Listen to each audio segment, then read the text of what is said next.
Inakuaje, mambo vipi? Steven Mwalili hapa na hii ni Whispers Wire, your home of sports and entertainment news in Kenya and East Africa. Na tuko ndani ya jiji la Nairobi, ndani ya CBD. Tuko hapa kupatana na mzee mzima Kaspool aka Zandani aka Shahe. Tuna mengi ambayo tutakuwa tukizungumza kuhusiana na maisha yake binafsi, trip ambayo amekuwa akizifanya Tanzania na celebrities mbalimbali amekuwa kukutana nao, lakini pia vile vile hii leo akaona ujumbe mzito kwa jamaa ambaye wamekuwa wakipigana mandondi hapa na pale katika mtandao. Mbunge Peter Salasya akaona Zandani kuhusiana na Salasya na atakuwa anatueleza issue ni nini na kule kunaendaje.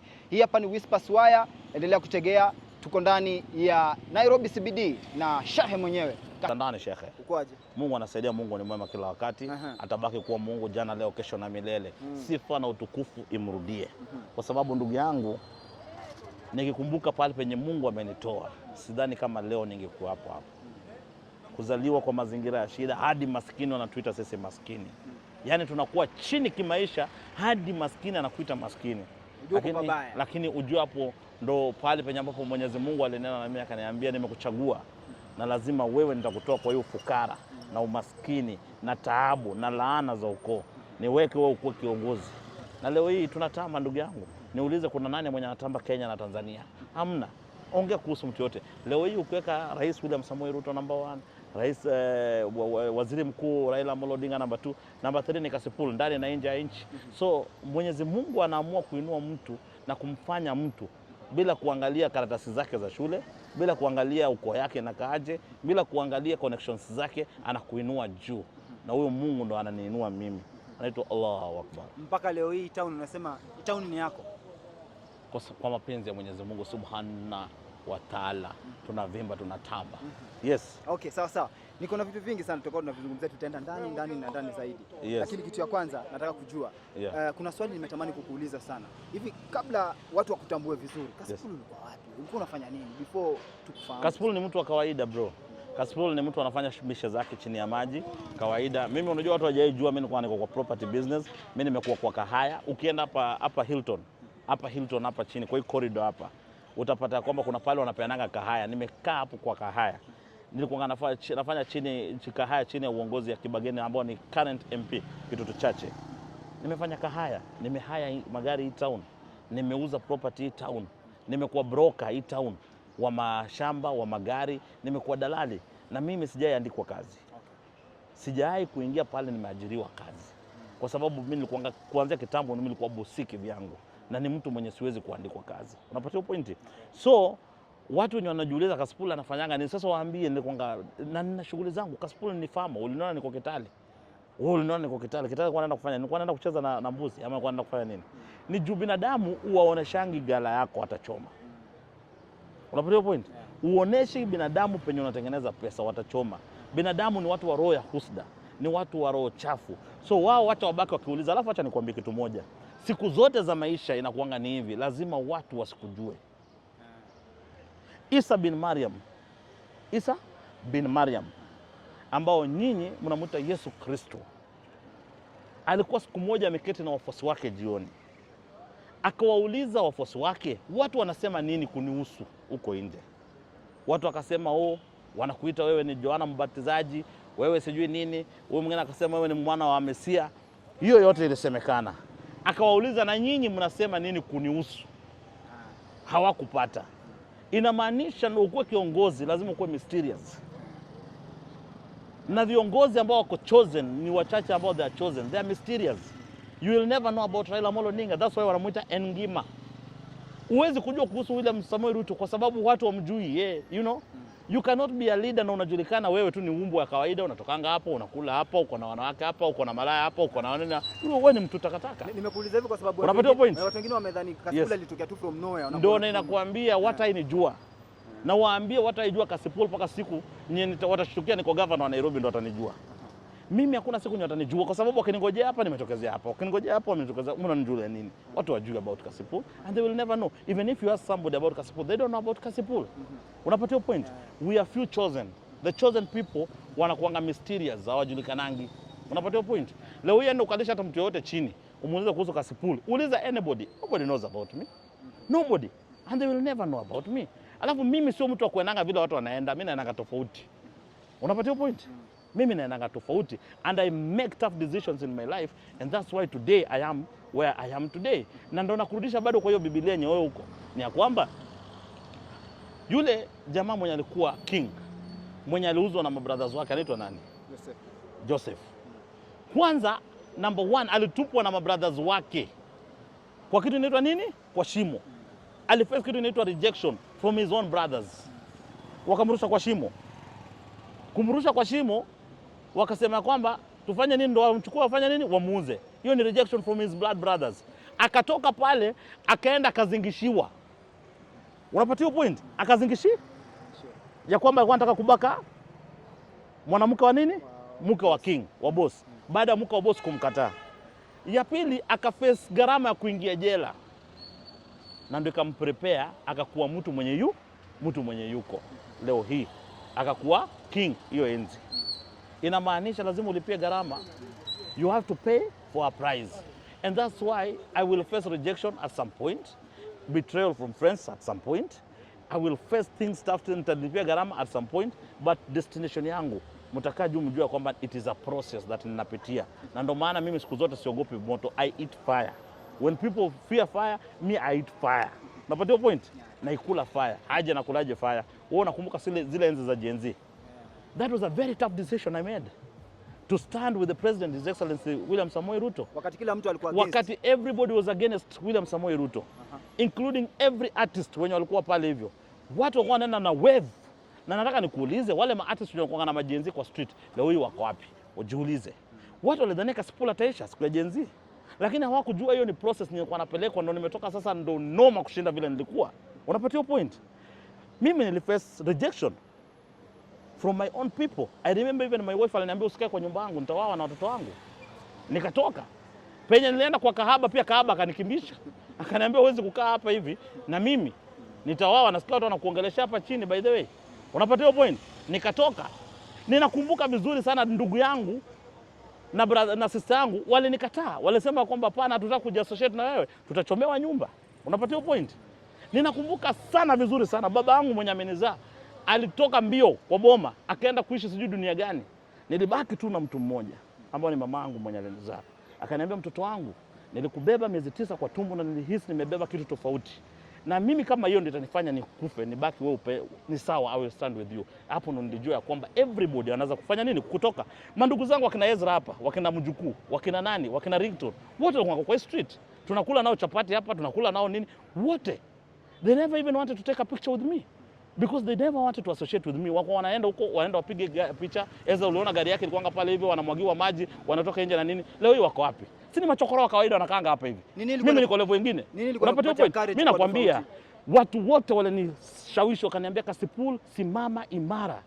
Ukuje uingie kwa majenzi. Ezra ni rafiki yangu. Uliona gari yake ilikuwa inamwagiwa maji pale ya Pilipili. Wameketi pale na rafiki yangu anaitwa Mjukuu. Wako pale na Ringtone. Wale ni marafiki zangu, tulikuwa tunakula nao chakula hapa. Wote hiyo group yote walikuwa wanakuja hapa. Wananiambia Kasipul hatuwezi kusimama hapo, ni mzigo moto. Wana avoid, wanaona picha yangu wanatoka. Nikawaambia mimi sio muoga, I'm not coward like you. Leo hiyo wako wapi? Si ni machokora wa kawaida wamebaki hapa. Kasipul wako wapi? All in all ninakwambia lazima ulipie gharama ndio ukue mtu mwenye uko. Na bado hatujalipia gharama. Lazima hata damu imwagike bro. Okay. What makes you different with other men? I mean, ulisema tukutoe kwa chawa, sasa hivi kwa balozi. Nilikataa jina ya chawa kwa sababu chawa ni umaskini na ufukara. Sasa sitaki kujiassociate na umaskini na ufukara. Wewe ni balozi sasa. Balozi representative. Umekuwa na trip nyingi za Tanzania, unasema unaenda kufanya benchmarking na sasa hivi pia after this pia utaenda Tanzania. Ni kitu gani hicho unaenda kusoma Tanzania mpaka sasa hivi imekupatia knowledge kiasi gani? Nini chenye nasomea Tanzania ni moja, na nataka nikwambie chenye nasomea Tanzania ni moja. Tanzania wana nchi ambayo iko na amani. Watu hawaitani kwa jina ya ukabila. Huiti huyu fulani, huyu ni mkabila fulani. Huyu ni mkabila fulani. Huyu ni Mchaga. Huyu ni Mpare. Huyu ni Mnyakusa. Huyu na wako na kabila 121. But never ever umewahi kusikia kwamba wamefanya nini? Kidogo. Jero unapiga simu repeated nini? Kuna shida? Ni nini? Niko kwa interview. Msaone? Unasema Tanzania hawana ukabila Tanzania? Tanzania hawana ukabila. Hakuna mtu anaita mtu Mpare, Mchaga, Mnyakusa. Unapatia pointi? Unapatia pointi? Mjaluo wako, Wameru wako huko, wako wote huko. Unapata? Lakini hawaitani kwa jina lao, wako kabila 120 something. Lakini utapata lugha yenye inaongelewa paka kijijini Tanzania ni Kiswahili. Kwa vile mheshimiwa rais hayati Rais Julius Nyerere Kabarage alihakikisha kwamba ameunganisha Watanzania kupitia lugha ngapi? Moja. Na kuna Mchaga ambaye alikuwa anajaribu kuanzisha vernacular station, alipotezwa kwa sababu alijua hizi vernacular stations zinaongelewa ndo zinaleta ukabila. That is what we also telling Kenyans. Stop these vernacular stations. Wewe ati tunaenda kusikiliza radio yetu ni ya kabila fulani, tunasikiliza no. Weka lugha moja ambayo watu wanaongea. Lugha ambayo inaunganisha watu paka kijijini. Leo hii wacha nikwambie kitu moja. Simama useme. Hii kabila inakuanga ni wanaume wao ni mastinji, wanawake wao ni wakuanga mabwana ndo wabaki na manyumba. Watu watakwambia ni kabila gani? Hii kabila, ukiwaona wamepita hivi ujua wao ni materrorist. Watu watakwambia ni kabila gani? Hii kabila wanaume wao ni wanafitina sana na wanawake wao wanagawa paka kila pahali, wanagawa everything. Yaani hata wanagawia kila mtu, yani ukiwa wewe mwanamke unajua kwa nyumba anagawia kila mtu kwa plot. Watu wanakuambia ni kabila gani? Hii kabila wanafanyanga kazi zao ni kulala kwa mkeka na kuambia twentule, watakwambia ni kabila gani? Ni kabila gani? Unapatia pointi? Hii kabila ni hivi na hivi, watakwambia hao waachangi kitu ni wezi. Ukiwaachia kitu kwa nyumba ni wezi, watakwambia ni kabila gani? Kwa sababu tumejiweka kwa mfumo ya ukabila. Tuache hiyo. Unataka kuchukua uraia wa Tanzania ama ni vipi wewe? Sitaki uraia wa Tanzania, mimi ni Mkenya. Ninaongelea tu uzuri wa Tanzania. Na ninawakumbusha kwamba Watanzania wanaishi kwa amani. Tuache ukabila kama Wakenya. Tuheshimu viongozi wetu kama Wakenya. Tuishi maisha. Hauwezi kupata mtoto mdogo anatusi rais na mnacheka. Hauwezi kupata mbunge anatusi rais mwenye amechaguliwa na mnacheka. Tunasema ni demokrasia. Kenya tuko na demokrasia kitakataka kipumbavu. Demokrasia kutusi rais mwenye amechaguliwa na watu. Demokrasia kutusi viongozi ambao wamechaguliwa na watu. If you have issues with any leader, ngoje 2027 mwende mvote out. Unapatia pointi. Na hiyo ndo msimamo mimi nimesimama kama Mkenya. Watu wanasema Kasipul ni mbaya. Wacha siku moja hao watoto wenye wanadanganywa na wazazi wao wanasema watoto wanasema ukweli ama jinsi ni wa kweli. Wacha siku moja watusi mama zao, watusi babao, itakuuma wewe kwa nyumba. Siku ya mtoto wako atakuja na mwanaume mwenzake na ndevu ni shoga, anamsaga, ndio utajua kwamba Kasipul anaongea ukweli. Lazima we bring order and discipline in this country. Wewe unapiga juzi nimepiga na National Intelligence Boss picha. Nurdin Haji. Watoto wadogo wanaenda wanaandika siji Kasipul, ni mjasusi, Kasipul ni spy, Kasipul ni intelligence. Then so what? Wewe utaki nipige na rafiki yangu picha kwa vile wewe ni mtoto mjinga, una akili, wewe ni takataka ya mtu. Ati nikipiga na rafiki yangu, for your information, Nurdin Haji is a good friend of mine. Nurdin Haji is someone I'm looking up to. Ni mtu mwenye akona hofu ya Mwenyezi Mungu, ni mtu ana discipline, ni mtu mwenye amejinyoosha, anapenda Mungu, anakaa na anaishi na watu vizuri. Sasa nikose kupiga picha na Nurdin Haji, nitaambiwa wewe mimi ni intelligence. Na wewe kama unadhania wewe unafanya kitu sawa, mbona unaogopa ati mimi nisikuwa intelligence? Nilikuwa nikuuliza maana hiyo picha imetrend wewe ukiwa na nani? Nitapiga picha. Picha imetrend pale. Mmepiga picha na Nurdin Haji. What was the discussion there? Discussion gani? Nurdin Haji nimekwambia ni rafiki yangu na Kariji the Don. Na ni sawa, tulienda tukamuona, tukamsalimia, tukapiga naye picha. Ni rafiki yetu, lazima tumpost. Unapatia point? Lazima tupost Nurdin Haji. And I don't regret kukuwa rafiki ya Nurdin Haji kwa sababu kuna wajinga fulani wataongea vile wanaongea. Wewe kama unaongea ukisema kwamba mimi ni mbaya, mbona unajishuku? Mbona unajishuku? Watu wenye wanaogopa askari, watu wenye wanaogopa intelligence, watu wenye wanaogopa ni either terrorist, wezi, fraudsters ndio wanaogopa intelligence. Walisema wewe na ndio nimekuwa NIS. Nimekuambia mtu yote mwenye anaogopa NIS, anaogopa, mtu yote anaogopa National Intelligence Service, mtu yote anaogopa DCI, mtu yote anaogopa polisi wa kawaida. Unajua mambo ni ya kwamba either you are a terrorist, unapatia point, wewe unafanya shughuli ya terrorism, kwenda huko, unasikia, either unafanya terrorism, either unafanya DCI, either unafanya wewe kama unaogopa National Intelligence Service. Umeona Kasipul amepiga picha, amesimama karibu na rafiki yake, long term friend, mwenye yeye anamlook up to as his mentor. Wamepiga naye picha.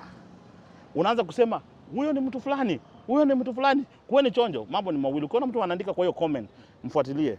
Yeye number 1 ni terrorist. Wapatia point? Number 2 yeye ni fraudster ama conman. Ama number 3 ni mwizi wa kawaida. Basi ujue huyo ndo huyo mtu. Wewe kama una shida, utatembea utaingia DCI. Usalimie mapolisi wote wamesimama, mko salama? Bila wasiwasi. Si ndio? Okay. Wewe unaonanga mwizi anaweza kutaka kuingia police station hata hajakosea mtu, hajaibia mtu, lakini anasema mabongo ndo mabongo.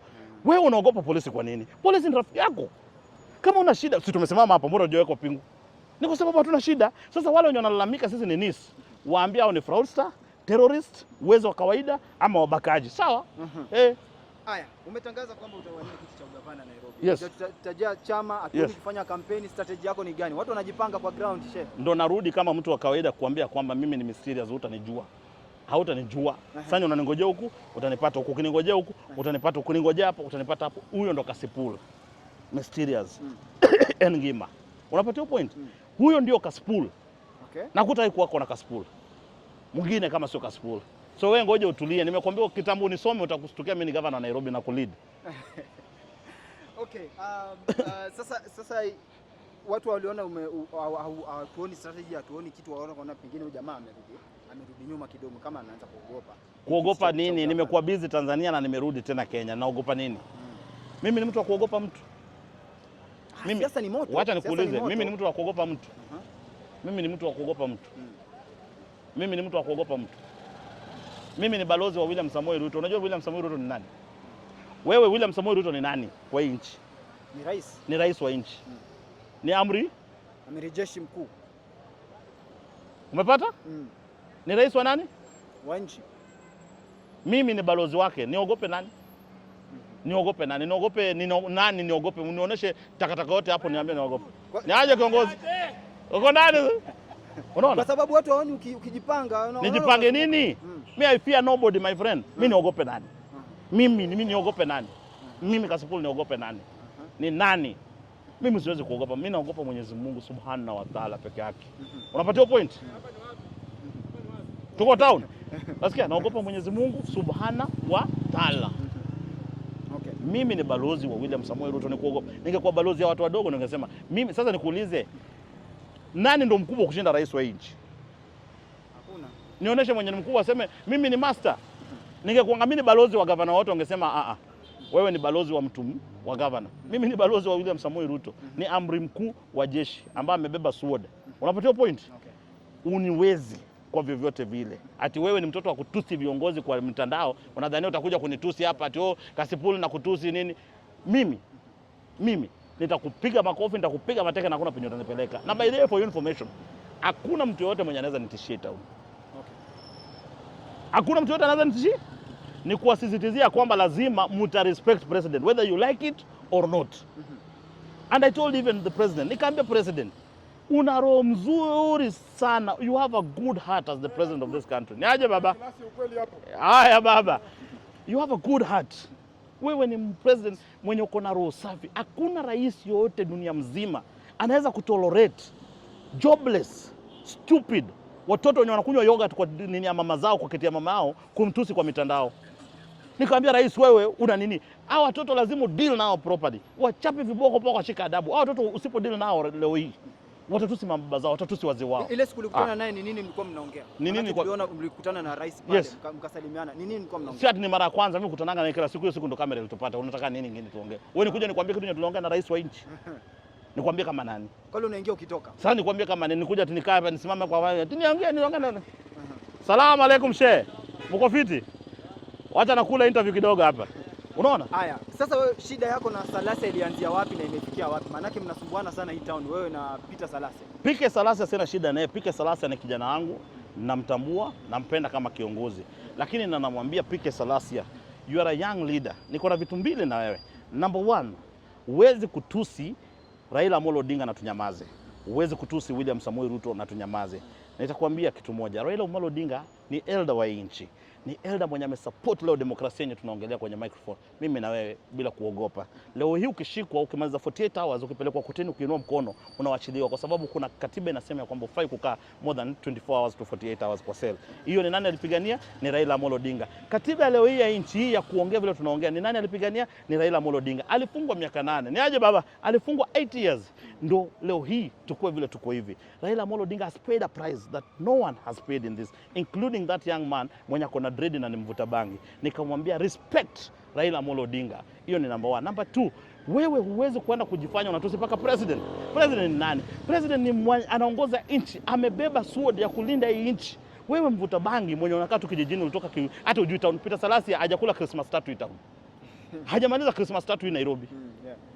Tukiangalia hajakula Christmas. Wewe unatusi watu wenye wamemaliza Christmas 40 town. Wewe umekuja wewe hujakula Christmas tatu hii town. Umetoka tu kutoka huko Matungu umekuja hapa. Alafu unaanza kutusi president. Number 3. Stop misleading. Watu wa Mumias. Watu wa Mumias wanataka leadership. Na leadership ni wanataka ni ya kwamba wewe kama mbunge ambao uko pahali penye kuna miwa na kuna factory ya miwa. Hiyo factory imesaidia watoto, imesaidia watu, imebadilisha maisha ya watu ambao ni wa hiyo eneo na ni jamii ya Kiwanga. Mumia na Bongo leo yake akiamuka, akiambiwa ya kwamba inachezewa siasa kipumbavu nye Salasya anacheza, atatoa machozi atalia. Leo hii waende waamushe watu ambao wamelala, ambao walikuwa ni king wa Wanga community, watalia machozi. Kuna jamaa anaitwa Wycliffe Osundwa, alikuwa mbunge na akachaguliwa naibu wa waziri. Alienda akakata maji na stima, akaambia Moi anifuate penye huko. Lazima Mumia asifanye kitu kitasaidia watu wa nini? Mumia kitambo ilikuwa inajenga barabara, inajenga paka manini. Salamu alaykum. Inajenga kila kitu nye tunaona leo hii. Leo hii tuko salama shehe. Mungu anasaidia. Ilikuwa inajenga paka infrastructure yenye ziko pale hivyo. Watu wanakula bonus za miwa. Watu wanafurahia maisha mazuri. Wawanga wengi wao ni wa nini? Ni Waislamu. Walikuwa wanaongeza paka wake. Wawanga walikuwa wanatamba, wanavimba na kiburi kwa sababu miwa inawaletea income ya kila siku. Kulikuwa kuna ma-engineers wenye wanalipa over 400,000. Today wamekaa juu ya mawe wanaomba kama watoto wadogo. Leo hii hakuna miwa yenye inapandwa Mumias. Ukitembea Mumias, mimi natembea Mumias sijaona miwa yote inapandwa, ila hali wanasema kuna nini factory inawasha moshi. Uwezi kusema kwamba factory ina produce 800 metric ton mara moja mara mbili kwa wiki, na hiyo 800 metric ton cannot even serve Western. And yet tunaingia kwa hizi supermarket, tunaona paka nini zinauzwa, nini zinaitwaje, masukari zinauzwa zimewekwa pale juu na za Mumias Sugar Company. Hizi sukari zinatoka wapi? Sukari ya Mumias kitambo ilikuwa ni natural sugar ambao unaweka kijiko moja imebadilisha uji mzima. Leo hii unaweka vijiko 7. Haishiki. Unapatia pointi. Tunaambia Peter Salasya ya kwamba it is high time you wake up. Kama umekulishwa kitu, umejenga nyumba, ongea ukweli. Vipi kaka? Ongea ukweli. Na wanadhania ni jokes, tuna joke. We are not joking. Mheshimiwa Rashid Echesa, mtoto wa Kiwanga. Ian Washika, mtoto wa Kiwanga. Kasipul, mwenye unamuona hapa hivi, mwenye kwetu ni Ujomani. Before your information, mimi nimenunua shamba hapo Matungu penye yuko, nawaambia kuja nimuoneshe penye nimenunua shamba Matungu. Mashangazi wangu wako Matungu. Unasema yeye ndo ameinterfere na mambo ya Unapata point? Hivi nani? Mumias Sugar. Unapata point? So kitu ndio tunajaribu kumwambia ni ya kwamba tutakukumbusha Salasya asubuhi, saa 7 na jioni, na tutakuogopa. Unapata point? Wawanga wanaumia kwa sababu ya uongozi hamuwapei mzuri. Mumeamua kushiba matumbo zenu wewe na viongozi wengine. Mtaitapika hiyo nyinyi mmekula. Kuna kitu kingine? Ulikuwa alikuwa anakasirika akawa anasema jamii zingine sijui hazijafanywa hivi, hazijafanywa hivi. Hiyo kitu ulikuwa unataka kujua. Jamii gani? Jamii gani? Kuna jamii zingine sijui kama naweza itamka tu na sema kwamba haijatairi ndio sababu. Wewe acha kuenda kando unasema kuhusu uko fiti kaka. Wacha kuongea maneno mingi ati jamii nyingine. Wanasema sisi Wajaluo hatujatairi. Wacha kuwa straight to the point. Sema hiyo straight to the point.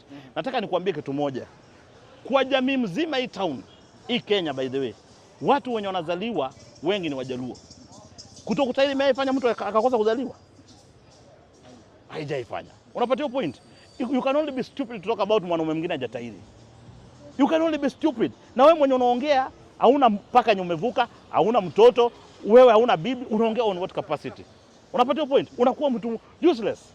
Unakuwa mtu takataka. Ukianza kusema hii kabila ijatairi, hii kabila iko na nini? Wacha wanawake waongee kuhusu kutairi kwa wanaume. Unapata point? Leo hii mambo ya Salasya hapa. Wasiulize. Unasikia? Ninakurudilia. Real men don't talk about other men, whether they are circumcised or not. Because watu wenye wanajua tamu ya hiyo kitu, tafuta mwanamke ndo akwambie. Mwanamke akwambie whether kitu kimetayarishwa ni sawa ama kitu kimetayarishwa sio sawa. Ni aje kaka? Mungu anasaidia. Ndakutafuta shehe. Za ndani shehe. Unasikia? Tafuta mwanamke aongelee kuhusu kitu kimetayari. Unapata point? Leo hii chukua Salasya umsimamishe hapa. Chukua hiyo Salasya umsimamishe hapa. Chukua mwanaume wote Mjaluo umsimamishe hapa. Uone nani tena na dem na afurahia. Unapata point? Mwambie achague. Achague kati ya Salasia na mwanaume Mjaluo. Alafu utaona anaenda kwa kuna kitu about Luo men that wanawake wanapenda. Labda ni hiyo nyoyo na dharau. Ndio wanawake wanafanya nini? Wanapenda. Enda uliza wanawake wote kutoka hapa Central wakiona mwanamume Mjaluo anafurahia. Unapata point? Unapata point? Nakuelewa kabisa. Enda hapo Ukambani wameoleka huko wengi wakiona mwanamume Mjaluo wanafurahia. Unapata point? Enda in fact kama kuna community nye imeintermarry na different tribes including Wahindi na wazungu ni Wajaluo. Mnawapatia nini wanawake wetu? Hiyo kitu nye Salasia anasema ni mbaya, ndo wanawake wenu wanapenda. Sasa unaona ni mzima. Nitakupa mzima. Salamu alaykum.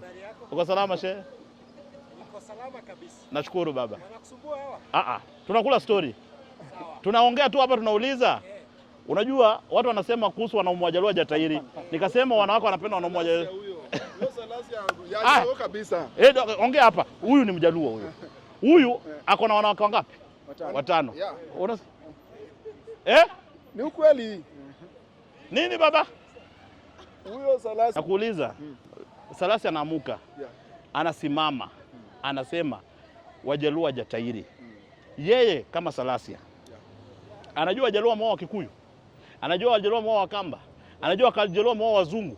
Wajaluo, in fact the tribe yenye imeoa karibu every tribe in this country is Luo.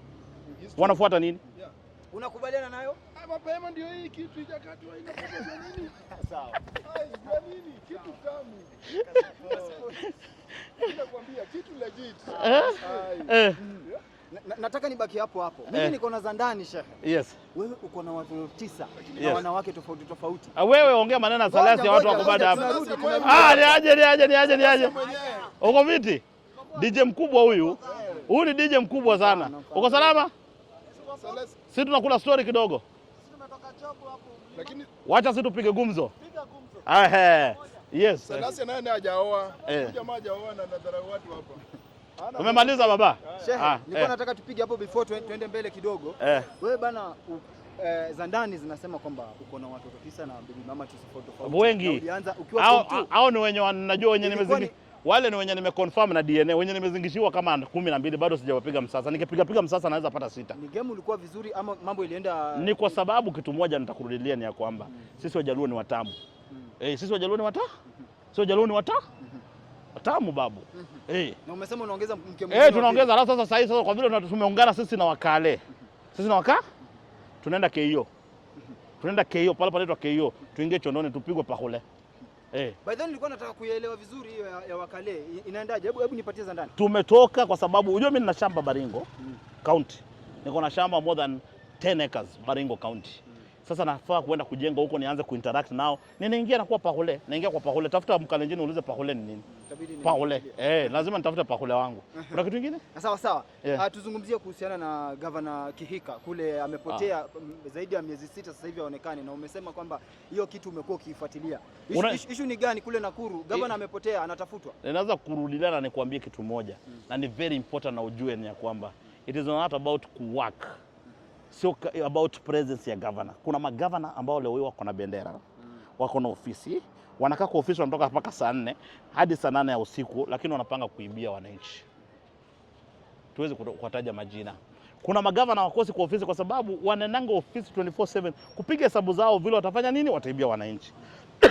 Number 1, Susan Kihika ni mama. Number 2, despite being a leader, know that Susan Kihika ni mke wa mtu. Ni mama ya watu. Ni mtoto wa watu. Unapatia point? Anywhere in the world, mwanamke akishika mimba anapewa maternity leave. Maternity leave inaweza kuextendiwa hata 1 to 2 to 3 years. Kwa sababu gani? Number 1, mtoto ni baraka. Wewe haukutapikwa, ulizaliwa. Lazima uheshimu mama. Nitaleta. Wewe ulizaliwa. Haukutapikwa. Kama mama angekulea wewe akuchunge vizuri, hatungekuwa na mtu mwenye leo hii anashika microphone ya Whispers na anaoji Kasipul. Si namna hivyo? Yule mtu ambaye anaongea, kama mama yake angekuwa determined kumlea vizuri akiwa mdogo kati ya mwaka 1 tu mwaka 3, angekuwa mtu labda saa nyingine angebaki na maid, chakula mchoka akufe. Yule amepata mtoto, ako na mtoto, analea mtoto, mtoto ni wetu, na labda analea rais wa nchi ya Kenya in future. Tukue watu wenye tuko na heshima.